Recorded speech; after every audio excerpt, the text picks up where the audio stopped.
En este video vamos a hablar de los naturalia negozii del contrato de compra-venta. Específicamente en este video nos vamos a referir a las obligaciones a cargo del vendedor en relación con la cosa. Obviamente las que son adicionales o que son paralelas o complementarias de la obligación principal que consiste en dar la cosa, o sea, en transferir el dominio de la cosa. La primera obligación que tendrá el vendedor a este respecto será conservar la cosa hasta su entrega, porque obviamente tendrá que tener cuidado de que la cosa no perezca o no vea reducida su utilidad o su calidad para que el comprador no se vea afectado por ello. La siguiente obligación será hacer entrega jurídica y material de la cosa. La entrega jurídica será propiamente dar la cosa, o sea, transferir el dominio de la misma, que en el caso de la compraventa corresponderá a la tradición como modo de transferencia de la propiedad. Una posibilidad al respecto será que se exija el registro. En este caso el registro dependerá del bien sobre el cual recaiga el contrato. Si se trata de un inmueble, pues habrá que registrar la escritura pública en la Oficina de Registro de Instrumentos Públicos. Si se trata de una aeronave, habrá que registrar en la Aeronáutica Civil. Si se trata de embarcación mayor, en Capitanía de Puertos. Si se trata de un automóvil, en el RUNT, porque aunque el automóvil es un bien mueble cuya compraventa no está sujeta a formalidad de escritura pública, su tradición sí está sujeta al registro.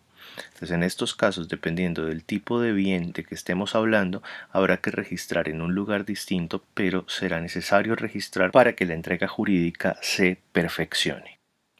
La otra posibilidad, como es evidente, es que se haga la tradición sin registro. En este caso tenemos dos regulaciones, la del Código Civil y la del Código de Comercio. En el Código Civil, el artículo 754, encontramos un listado de posibilidades para realizar esa tradición. La primera es permitir la aprehensión material de la cosa, o sea, permitir que el comprador entre en posesión material de la cosa.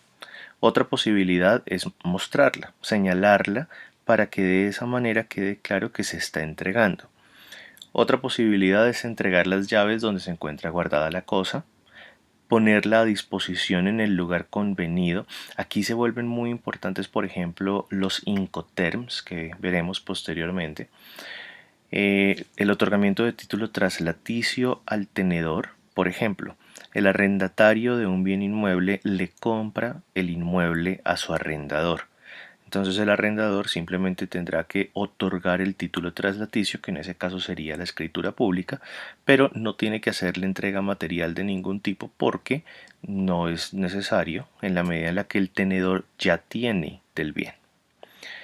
Y por último, por separación de frutos con autorización del dueño. En el caso de la compraventa de cosa futura, que para estos efectos serían los bienes muebles por anticipación, en el momento en el que se dé la separación de los bienes con esa autorización, se configurará la entrega de los mismos. Un dato importante al respecto es que si esta separación de frutos se diera sin autorización del dueño, incluso ante la existencia de un contrato de compraventa que tiende a esa separación, estaríamos hablando de un delito penal en contra del patrimonio. Dada la falta de autorización, el comprador se estaría apropiando de un bien ajeno.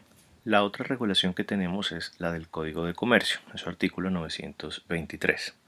También trae un listado de posibilidades para realizar esta entrega material.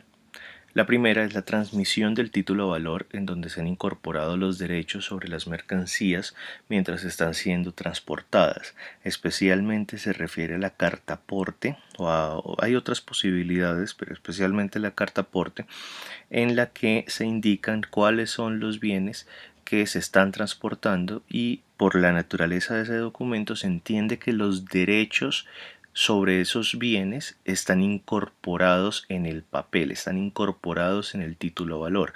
De esta suerte, el título valor es el título de propiedad.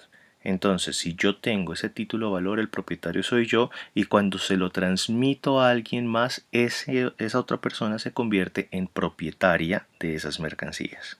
La siguiente posibilidad es la fijación de la marca del comprador en los bienes con aquiescencia, o sea, con permiso del vendedor.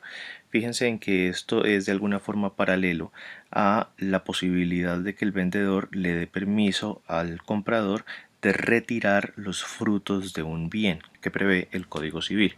En este caso nos estamos refiriendo, por ejemplo, a ganaderos.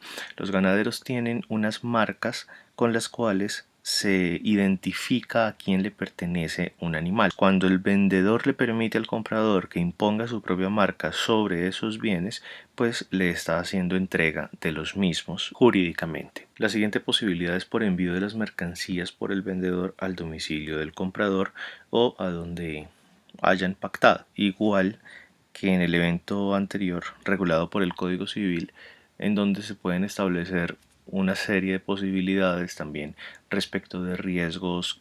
Entonces, ¿quién va a pagar el transporte? ¿Quién va a pagar el embalaje? ¿Quién va a pagar los seguros?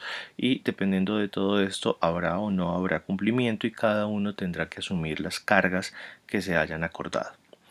Y cualquier otro medio legal o consuetudinario.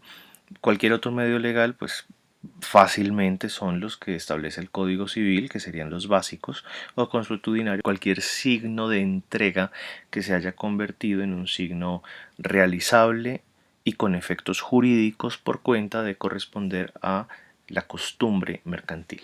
En cuanto a la entrega material, deberá realizarse si es un inmueble, obviamente donde se encuentre porque no hay forma de moverlo, y si es un mueble, en principio donde se pacte. Si no se realiza ningún pacto, el artículo 1646 del Código Civil nos dice dónde debe entregarse. Entonces, si es una especie, debe entregarse donde se encuentre al momento del contrato. Y si es un género, en el domicilio del deudor. Y una regla bien importante es que si el deudor llega a cambiar de domicilio, entonces está en Bogotá y tiene que cumplir una obligación de género. Entonces se compromete a la entrega de unas toneladas de arroz, pero después cambia su domicilio y se va para Fusagasugá. En este caso, el domicilio contractual sigue siendo Bogotá. Eso significa que si no hay pacto respecto de dónde tiene que hacerse la entrega tendría que realizarse en Bogotá, aunque el domicilio actual de la persona sea Fusagasugá. Finalmente, dentro de las obligaciones del vendedor relativas a la cosa, tenemos que al vendedor le corresponde pagar los gastos relativos a la tradición. Como la tradición hace parte de lo que le corresponde a él, porque es él quien tiene que tradir, en principio los gastos le corresponden a esta persona. Esto significa, por ejemplo, que los gastos de registro de la compraventa de un bien inmueble le corresponden al vendedor. Lo cierto es que en la práctica y lo que se acostumbra es que es el comprador quien asume estos gastos. En cuanto a la entrega oportuna, en cuanto al tiempo de entrega, pues obviamente la primera regla es el término que se haya pactado, los plazos que se hayan establecido por parte de los contratantes, y si no, el Código de Comercio prevé una entrega dentro de las 24 horas siguientes. En principio del Código Civil se desprende que la entrega debería ser inmediata.